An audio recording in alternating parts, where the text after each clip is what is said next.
Hour 3 Friday Fantasy Football Fix. Welcome into the roundup here, folks. This time we're shining the spotlight on the wide receiver position.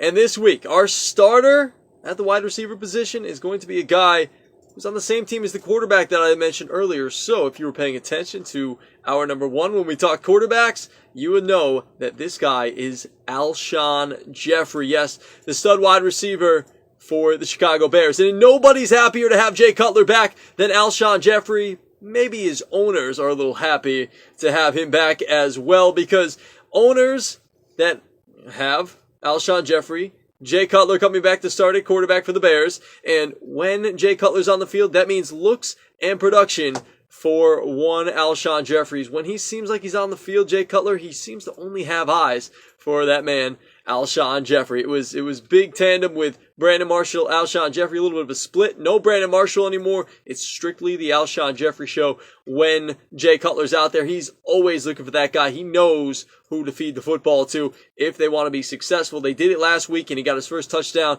2 weeks ago, I should say, against the Minnesota Vikings. Got his first touchdown of the season. I'm looking for more production out of Alshon Jeffrey with Jay Cutler again this week in a dream matchup with the Tampa Bay Buccaneers. We already talked about how bad their pass defense is. Hargraves, he's having a problem. That youngster out there after a couple good weeks. Last couple of weeks have been very, very, very poor. And they've allowed at least 28 points to wide receivers in 6 of 8 of their games this year. The Buccaneers, 30th versus the pass the last 4 weeks as well. Yikes. So you're starting Alshon Jeffrey this week without a doubt.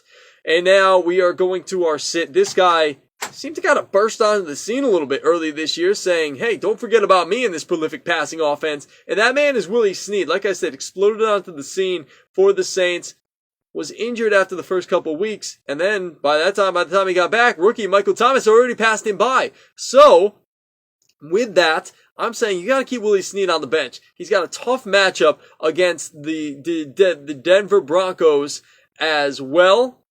And we know, the way you beat the Broncos, run the rock. They are going to give it early and often to Mark Ingram and Tim Hightower. That is the way they're going to try to beat the Denver Broncos. Yeah, Sean Payton, yeah, he'll want Drew Brees to air it out a little bit, and that's why it's kind of been making it hard for me to start Drew Brees. But, he's Drew Brees, and what am I going to do? I want to stream Jay Cutler in there for him, but part of me thinks, man, I can't do that. I can't sit Drew Brees on the bench. I can't do it. But not for Jay Cutler. Oh, no, I can't do it for Jay Cutler.